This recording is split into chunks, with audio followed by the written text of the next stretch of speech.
বন্ধুরা, আমি এখন আছি তারাপীঠে। আজকে তারিখ হলো 4 এপ্রিল আর এখন ঘড়িতে সময় 6:45। একটা জিনিস আগে ঘুরিয়ে দেখে নিই, তারপরে আমি সব ডিটেলসে বলছি। এই যে এদিকে দেখুন, পুরো লাইন বরাবর সবাই দাঁড়িয়ে আছে। এই লাইনটা প্রায় 2 কিলোমিটারের বেশি হয়ে গেছে। এইভাবে ঘুরে ঘুরে সবাই লাইন দিয়ে যাচ্ছে তারা মায়ের পুজো দিতে। এটা হচ্ছে জেনারেল লাইন। আমি এই নিয়ে প্রায় 3বার আমি তারাপীঠে এসেছি। এই প্রথম দেখতে পাচ্ছি যে জেনারেল লাইনে এত দূর পর্যন্ত যায়। তারাপীঠ বীরভূম জেলার দ্বারকা নদীর তীরে অবস্থিত। তারাপীঠ মন্দিরের নিকটতম বা কাছের স্টেশন হলো রামপুরহাট রেলওয়ে স্টেশন। এখান থেকে তারাপীঠের মন্দিরের দূরত্ব 9.2 কিমি মতো। স্টেশন থেকে আসতে হলে এখানে অনেক বড় ছোট গাড়ি বা টোটো পেয়ে যাবেন। আমরা এসেছি এই আর্টিকা গাড়ি করে। আর আপনারা কীভাবে আসবেন, কখন কোথা থেকে ট্রেন ধরলে ভালো হয় বা বাস ধরলে ভালো হয়, সেটা আমি ডিটেলসে ভিডিও নেক্সট পরে বলে দেবো। আমাদের হোটেল ঠিক হয়ে গেছে। হোটেলের নাম হচ্ছে উমা। তো এখন আমরা হোটেল বা লজ বলতে পারেন, উমা লজের দিকে যাব। তো ওই উমা যে লজটা আছে, তো সেই লজটা যদি আপনারা যেতে চান, এই যে দেখুন, এই যে বাস স্ট্যান্ড আছে, এখানে বাস স্ট্যান্ডের পাশে থানা আছে। এই থানার পাশ দিয়ে আপনাদেরকে উমা লজের দিকে যেতে হবে। আমি এই উমা ভবনের যেসব রেট আছে রুমের বা যেসব রুমগুলো পাওয়া যায় তার এই ভিডিওর মাধ্যমে তুলে ধরছি। এই হচ্ছে উমা ভবন। উমা ভবনের দাদা আগে রুমের ভাড়া কী কী রুম আছে? সিঙ্গেল রুম আছে, ডবল রুম আছে। সিঙ্গেল রুমের ভাড়া কত? সিঙ্গেল রুম এসি দিয়ে 1000 টাকা, এসি দিয়ে 1000 টাকা। আর হচ্ছে এমনি 4 বেডের রুম আছে 1200 টাকা। রুম 1200 টাকা। নন non এসি AC? 1000 টাকা, ওগুলো 1000 টাকা, যেগুলো 4 বেডে ওগুলো 1000 টাকা করে নন এসি। আর এসি দিকে 1200 1400 এরকম, এর বেশি হয় না। ডরমেটারি রুম আছে না? আর একটা 12 জনের রুম আছে, 12 জনের রুম আছে, ওটা মোটা 2500 টাকা ভাড়া। 2500 টাকা। হ্যাঁ। আর আচ্ছা, আপনার নাম? এসি দিয়ে, এসি গিজার দিয়ে। আমার নাম বিমল সরকার। আপনার নাম কি? বিমল সরকার। বিমল সরকার। আর ফোন নাম্বারটা বলুন। 9564565637। তো এই নাম্বার ডিটেলস আমি হোটেলের আপনাদেরকে দিয়ে দিচ্ছি স্ক্রিনের মধ্যে। তো সেটা আপনারা দেখে নেবেন যখনই প্রয়োজন হবে। খুব কম রেটের বাজেটের মধ্যে একদম তারাপীঠ যে থানা আছে, থানার পাশ দিয়ে গলি কিছুটা আসলে 100 মিটারও আসতে হবে না, আপনার এই হোটেল পেয়ে যাবেন। রুমটি ফল সিলিংটা দেখুন কত সুন্দরভাবে করা আছে। লাইটের কায়দা কীভাবে সাজানো আছে। ছোট্ট কিন্তু রুম, বিশাল কিছু ব্যাপার সেটাও না। তো দেখতেই পাচ্ছেন আমরা সব ফ্রেশ হয়ে পাঞ্জাবি পরে রেডি হয়ে গেছি পুজো দেওয়ার জন্য। এখন মা তারাপীঠের মন্দিরের দিকে ধীরে ধীরে এগোচ্ছি। তো অনেকক্ষণ পৌঁছে গেছিলাম, প্রায় সকাল 7:30টার সময় পৌঁছে গেছিলাম, কিন্তু একটু লেট হয়ে গেল। সারা রাত জাগা, প্রচুর পরিশ্রম হয়েছে, ফ্রেশ হতে লেট হয়ে গেছে। আমরা 7 জন মিলে এই তারাপীঠ দর্শনে এসেছি, মা তারার দর্শন করতে। তো আমার সাথে আছে সৌমেনদার সাথে আছে, তোমার নাম কি? বরুণ। আমাদের সুশীলদা, এ বস বলে সবাই চেনে। আর হচ্ছে মধুদা। আর তার সাথে আছে আমার দাদা আসছে, আর আমাদের যে গাড়িতে আসছে সেই ড্রাইভারদা। তো সে এখন শাড়ি আনতে ভুলে গেছে বলে মাকে দেবে, তো সে গেছে হোটেলের রুমে, সেখান থেকে শাড়ি নিয়ে আবার আমরা একসাথে যাব তারাপীঠের মন্দিরে, সেখানে যেয়ে মায়ের দর্শন করব। একটা কথা বলি, পুজো দেওয়ার জন্য আপনারা পণ্ডারদের কাছে যাবেন। তো যেই হোটেলগুলোতে থাকছেন সেখান থেকেও আপনাদের ডালার ব্যবস্থা করে দেবে। আর আপনারা চাইলে এখানে মন্দিরের সামনে পণ্ডা আছে, তো তাদের সঙ্গে কন্ট্যাক্ট করে রাখতে পারেন। যেহেতু আমাদের একটা পরিচিত পণ্ডার সাথে যোগাযোগ আছে, তো তার মাধ্যমে কথা বলে এখন মন্দিরের দিকে যাচ্ছি। তো পার পারসন পুজো দিতে পড়বে 200 টাকা করে। আর ডালা যদি নেন সেটার জন্য আপনাদের পড়বে এক্সট্রা। তো এখানে দুরকমভাবে পুজো হয়। একটা হচ্ছে জেনারেল লাইন, যেটা সকালবেলায় দেখিয়েছিলাম যে প্রচুর ভিড় আছে। আর একটা পুজো হয় আপনার ভিআইপি লাইন, যেটা টিকিট হচ্ছে 500 টাকা করে।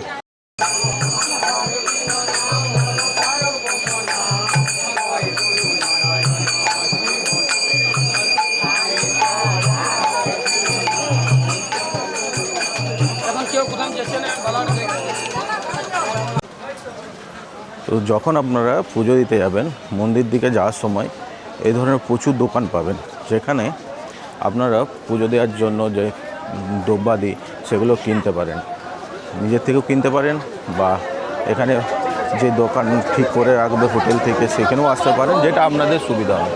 তারাপীঠ হলো পশ্চিমবঙ্গের বীরভূম জেলার রামপুরহাট মহকুমার একটি বিখ্যাত মন্দির নগরী। এটি মূলত তন্ত্র সাধনা আর মা তারার মন্দির এবং মহাশ্মশানের জন্য বিশেষভাবে ভক্তদের কাছে পরিচিত। তারাপীঠে ইতিহাসে প্রখ্যাত তান্ত্রিক সাধক বামাখ্যাপার ভূমিকা অত্যন্ত গুরুত্বপূর্ণ। তিনি এই শ্মশানেই সিদ্ধিলাভ করেছিলেন। 51টা সতীপীঠের মধ্যে এটা একটা অন্যতম। এখানে মা দুর্গার যে চোখের যে মণি সেটা পড়েছিল, তো তার জন্য এটা 51টা সতীপীঠের মধ্যে একটা। আর তাছাড়া এখানে সাধক বামাখ্যাপায় সিদ্ধিলাভ করেছিল বলে সেই সিদ্ধিলাভটা করেছিল একদিনের মধ্যে, তার জন্য এইটাকে সিদ্ধপীঠও বলা হয়। মন্দিরের একদম ভেতর থেকে যেখানে বলি হয় তার সাইড হয়ে আমরা ঢুকলাম। এই দিকে স্টলগুলো যেগুলো আছে নাম্বার দেওয়া 13, 19, 22, তো তার মধ্যে আমরা এইখান থেকে দেবকুমার মুখার্জি যে আছে সেইখান থেকে দোকান থেকে আমরা আমাদের পুজোর ডালি নিলাম। তো আমরা টোটাল 7 জন মিলে পুজো দেব। প্রথমে আপনাদেরকে পুজো দেওয়ার সময় এখানে পণ্ডিত যে আছে সে নাম আর গোত্র এইভাবে লেখাবে, সেই নাম ও গোত্র অনুযায়ী এখানে পুজো হবে। এখানে নাম গোত্র লেখানোর পর আপনাদের পুজোর ডালা ওইভাবে একটা ঠেকার উপরে সাজানো হবে। এখানে ফুল, এইদিকে যে জবা ফুল বা যে কোনো ধরনের আপনি যে ফুল চান সেটা নিতে পারেন। তাছাড়া এখান থেকে আপনারা প্রসাদ নিতে পারেন। দেখতে পাচ্ছেন প্রসাদ সাজানো আছে, এটা তারাপীঠের স্পেশাল প্রসাদ। মানে প্রত্যেকটা স্টলের নাম্বার আছে, যেমন এখানে আমার সামনে দেখতে পাচ্ছেন স্টল নম্বর 3, 13, 11, 14, এবার সারি সারি দিয়ে মন্দিরের ভেতর হয়ে এই স্টলগুলো আছে। এছাড়া বাইরের দিকেও আপনারা স্টল পাবেন। পুজো দেওয়ার ডালা আমাদের সাজানো হয়ে গেছে। এখন আমরা লাইনে যেয়ে দাঁড়াবো, তারপর মায়ের দর্শন করব। এবার কখন সেই লাইন মায়ের কাছে যায় সেটাই হচ্ছে এখন ব্যাপার। ভক্তর কি মঙ্গল হোক, মা কৃপা করুক, দিনে দিন ভক্ত বাড়ুক, রাম রাজ্য হোক, সব ভক্ত যেন সুখী থাকে। জয় জয় তারা। জয় জয় তারা। আপনার নাম কি? মধুসূদন মুখার্জি। দেখুন কি হয়েছে এখানে, বুঝতে পারছি না, প্রচুর ঝগড়া হচ্ছে। মনে হয় একজন পণ্ডাকে টাকা দিয়ে দিয়েছে, তারপরেও তারা মানতে চাইছে না যে তাদেরকে টাকা দিয়েছে না কি দেয়নি। এরা বলছে টাকা দিয়েছে, তারা বলছে টাকা দেয়নি। এই নিয়ে ঝগড়া হচ্ছে, প্রচুর ঝামেলা হচ্ছে। তারাপীঠে এই জিনিসটা কিন্তু নিয়ে একটু ভাবনা চিন্তার বিষয় আছে।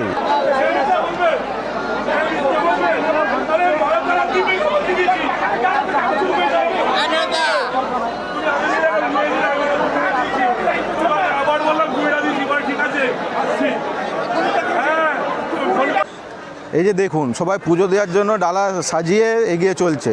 এত ভিড় কিভাবে পুজো দেবে এরাই জানে। আমিও আছি এদের সাথে, মনে প্রাণে আছি, কিন্তু স্বাস্থ্য নিয়ে এখন যাচ্ছি না।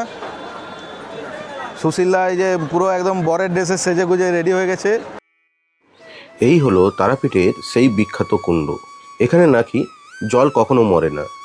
এই যে পাম দিয়ে দেখুন মারার চেষ্টা করছে, কারণ এই কুণ্ডটা সংস্কার চলছে, তাতেও মিডিলটাই দেখুন কিন্তু জল ঠিক আছেই। কুণ্ডর সাইডে অনেক রকম ধাগা বাঁধা আছে। এই ধাগাগুলো বেঁধে রেখেছে, যখন কেউ ওইখানে পুজো দিতে আসে তাদের যাতে মনস্কামনা পূর্ণ হয় তার জন্য এই ধাগাগুলো বেঁধে রাখছে। এখন এত ভিড় যে পুজো দেওয়া এখন ক্যান্সেল হয়ে গেছে আমাদের জন্য, কারণ আমরা এই ভিড় ঠেলে এখন পুজো দিতে যেতে সেই বিকেল হয়ে যাবে। তাই ঠিক করেছি যে আমরা সন্ধেবেলায় এসে লাইনে দাঁড়াবো, তারপরে মায়ের দর্শন করব আর মায়ের কাছে পুজো দেব। একটু আগে যেটা বলছিলাম, হিন্দু পুরাণ অনুসারে 51টি যে শক্তিপীঠ আছে তার মধ্যে তারাপীঠ হচ্ছে অন্যতম। অনেকের কথা অনুযায়ী এখানে দেবী সতীর তৃতীয় নয়ন বা নয়নতারা পতিত হয়েছিল। তারাপীঠ মন্দির খোলা থাকে দুটো টাইমে, একটা হচ্ছে মর্নিং টাইম আর একটা হচ্ছে ইভিনিং টাইম। তো এই মর্নিং টাইমে 5:30 AM থেকে 12টা পর্যন্ত খোলা থাকে, আর ইভিনিং টাইমে দুপুর 1:30টা থেকে সন্ধ্যে 6টা পর্যন্ত খোলা থাকে। আর সন্ধ্যা আরতির টাইম হচ্ছে 6:30 থেকে 7:30টা পর্যন্ত। তারপরে আবার রাত 10টা পর্যন্ত মায়ের দর্শন করা হয়। এইদিকে দেখতে পাচ্ছেন শিশু দুগ্ধপান কক্ষ, বেবি ফিডিং জোন। এখানে পুরুষদের প্রবেশ নিষেধ। এটা হচ্ছে 2 নম্বর গেট, আর আমি যেদিকে প্রবেশ করেছিলাম সেটা হচ্ছে 1 নম্বর গেট। আর এটা হচ্ছে ওয়েটিং হল, এখানে আপনারা রেস্ট নিতে পারবেন। এখানে যজ্ঞ করা হয়, ভক্তরা নিজেদের মনস্কামনা পূরণের জন্য এখানে যজ্ঞ করে থাকেন। আর পেছনের দিকটা হলো বলিঘর, ওইখানে বলি দেওয়া হয়। আমি এখন আছি বামাখ্যাপার যে সমাধিস্থল আর পঞ্চমন্ডি আসনের কাছাকাছি একদম। তো হচ্ছে এই জায়গাটা আপনাদেরকে একটু ঘুরিয়ে দেখাচ্ছি। তো দেখুন, তো এইখানে হচ্ছে বলি দেওয়া হয়। আর এই যে এই সোজাসুজি জায়গাটা দেখতে পাচ্ছেন বামাখ্যাপার হচ্ছে পঞ্চমন্ডি আসন। আর এই জায়গাটা দেখতে পাচ্ছেন যে এই মন্দিরটা, এটা হচ্ছে এখানে বামাখ্যাপা সমাধিস্থ হয়েছিল। আর চারিদিকে এতটাই লাইন, দেখুন যে লাইনে মানে প্রত্যেকটা জায়গায় তারাপীঠে যেখানে যাবেন সেখানে লাইন পড়ছে। এখন আর শনি রবি মঙ্গল দেখে এইসব ভিড় হচ্ছে সেই সব না, অল টাইমই কিন্তু এখানে এখন ভিড় হয়। মন্দিরের মূল মূর্তিটি একটি 3 ফুট উঁচু ধাতব আবরণের নিচে ঢাকা থাকে। ভক্তরা সাধারণত দেবীর চতুর্ভুজা রূপটি কিন্তু দর্শন করে। কৌশিকী অমাবস্যা, রথযাত্রা এবং ফলহারিণী অমাবস্যার দিনে এখানে কিন্তু লক্ষ লক্ষ মানুষের ভিড় হয়।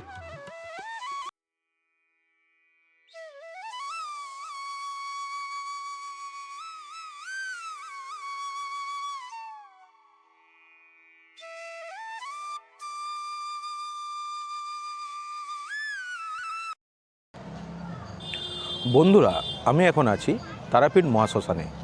এই তারাপীঠ মহাশ্মশান বীরভূম জেলার মধ্যে অবস্থিত, পশ্চিমবঙ্গ রাজ্যের মধ্যে পড়ে। তো এই মহাশ্মশানে প্রত্যেক দিন কোনো না কোনো মৃতদেহ এখানে দাহন করা হয়। আর এই মহাশ্মশানে যদি মৃতদেহ দাহন না করা হয়, সবাই বলে নাকি মায়ের পুজো হয় না। তো জানি না, এটা শোনা কথা। তাছাড়া ওই যে ওইদিকে দেখছেন, ওইদিকে সাধুরা আছে, তন্ত্র সাধনা করে এখানে।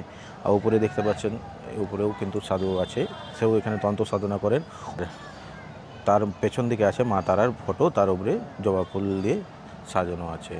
আর এই দিকে দেখতে পাচ্ছেন, ডান দিকে যদি দেখায়, এটা হচ্ছে ইলেকট্রিক চুল্লি। এখনকার দিনে এই ইলেকট্রিক চুল্লির মাধ্যমে এখানে মৃতদেহ দান করা হয়। দুপুরবেলায় খুব খিদে পেয়েছিল, কয়েকজন মিলে এখানে ভান্ডারা দিয়েছিল, তাই সবাই মিলে বসে পড়লাম ঠাকুরের প্রসাদ খেতে। তারাপীঠ মন্দির ছাড়াও পঞ্চমন্ডি আসন বা বামাখ্যাপা সমাধিস্থলের ঠিক পাশেই যে জায়গাটি করা আছে, এখানে কিন্তু ঠাকুরের প্রসাদ খাওয়ানো হয়। শ্মশানের ঠিক মুখে অনেক রুদ্রাক্ষ এখানে আপনারা দেখতে পাবেন। তাছাড়া ঘোড়ার নাল, বিভিন্ন ধরনের হত্যাকি, তাবিজ, আংটি, এগুলো এখানে দেখতে পারেন। কারণ এই তারাপীঠ এক তন্ত্র সাধনার জন্য কিন্তু বিখ্যাত, যেমন আমাদের কামাখ্যা সতীপীঠ সেই ধরনের। আপনারা যে সাইডে যে জায়গাগুলো দেখতে পাচ্ছেন বা ওইখানে কিন্তু তন্ত্র সাধনা হয়। তো ওখানে আপনারা যজ্ঞ করাতে পারেন। বিভিন্ন যারা যজ্ঞ করায় তাদের বিভিন্ন ধরনের রেট থাকে। আপনি যেই ধরনের যজ্ঞ করাতে চান সেই অনুযায়ী তাদেরকে সেই টাকা দিয়ে তারপরে আপনার বাড়ির সুখ শান্তির জন্য বা কোনো দোষ কাটানোর জন্য আপনারা এখানে যজ্ঞ করতে পারেন। আপনারা যখন তারাপীঠ মহাশ্মশানে যে বামাখ্যাপা সমাধিস্থল বা পঞ্চমন্ডি আসনের কাছে আসবেন, তখন এই সাধুদের গান শুনতে পারবেন, অসাধারণ গলা। যদি এখানে আসেন তো এই গান শুনে আপনার পুরো একটা আপনার আলাদা জগতে আপনারা চলে যাবেন।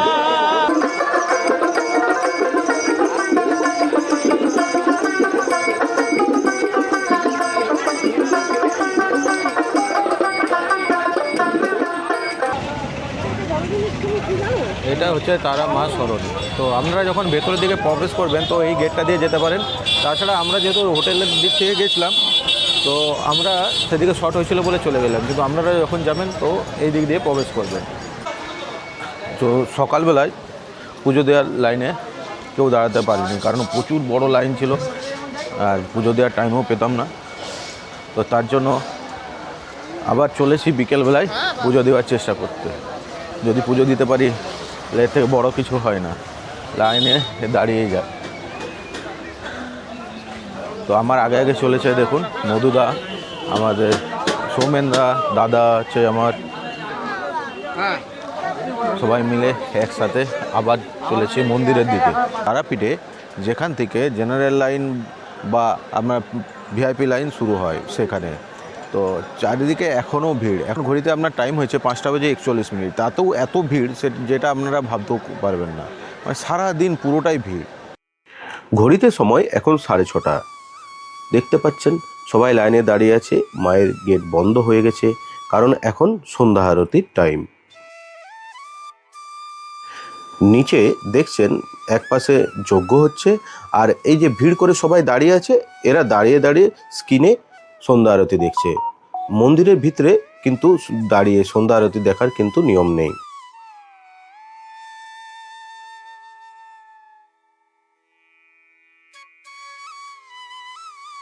সন্ধ্যা আরতি শেষ হওয়ার পর মা তারার দর্শন করার পর আমরা বসে গেলাম মা তারার প্রসাদ খেতে।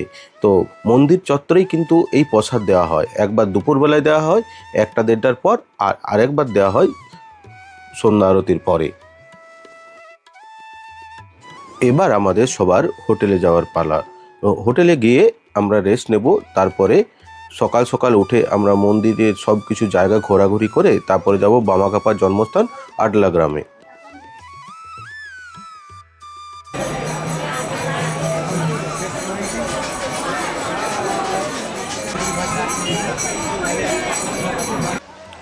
এখন আমি আছি সাধক বামাখাপা ঘাট, যেটা দ্বারকা নদীকে জুড়ে অবস্থিত বা তৈরি করা হয়েছে।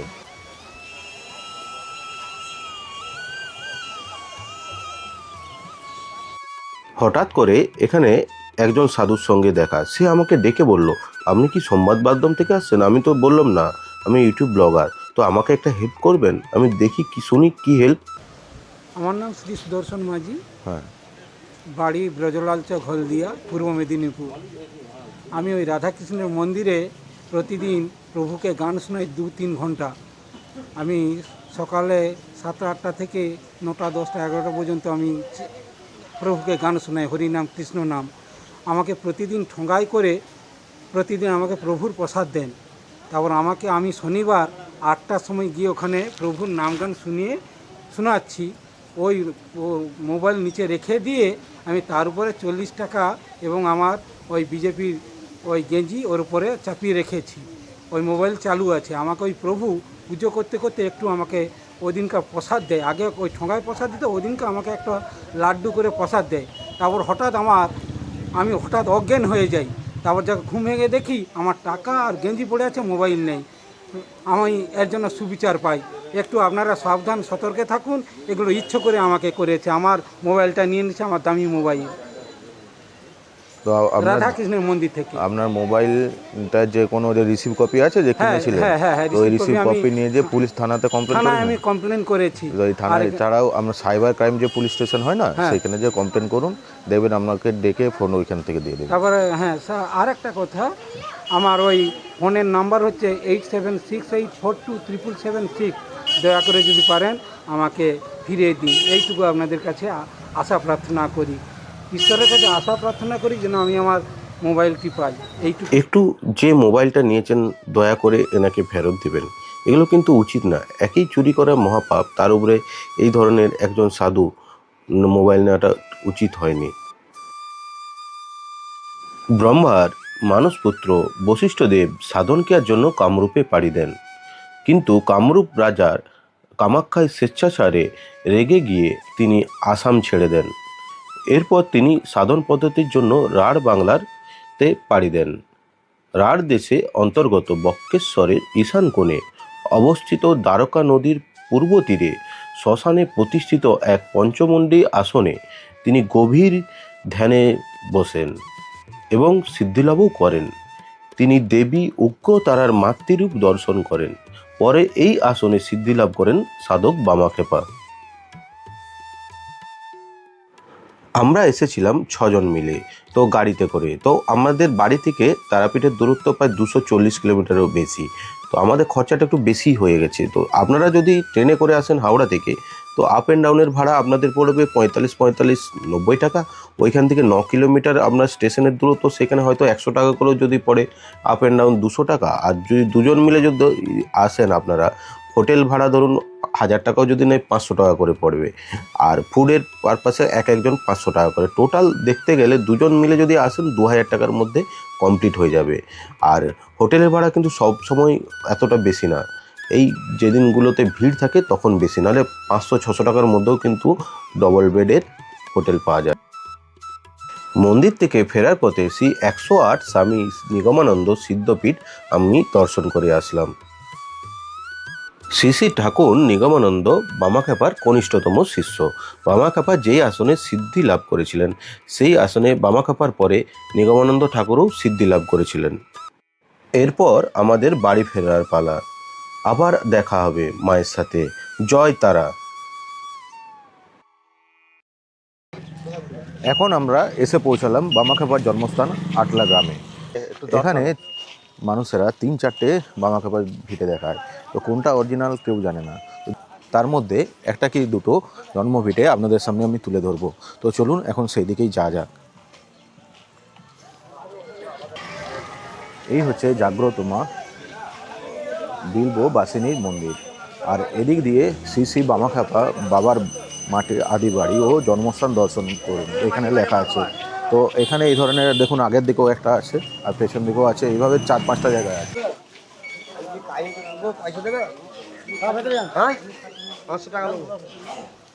এই হচ্ছে আর একটা বামাখ্যাপার মাটির বাড়ি, এটাই আসল বাড়ি অনেকে বলছে, আবার সেদিকেও বলছে সেটা আসল বাড়ি। তো যাই হোক, এখন এই ভিতরে প্রবেশ করছি।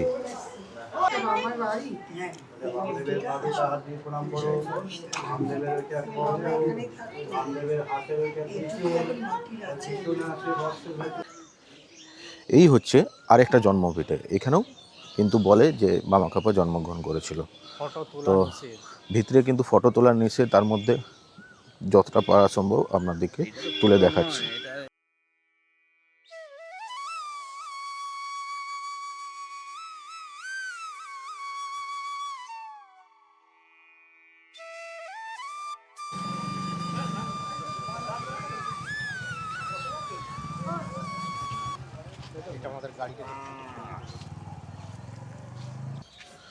ঘড়িতে সময় আজকে সকাল 10:20। তো এখন আমরা বামাখ্যাপার জন্ম ভিটে আটলা গ্রাম থেকে আমাদের বাড়ির উদ্দেশ্যে রওনা দিচ্ছি।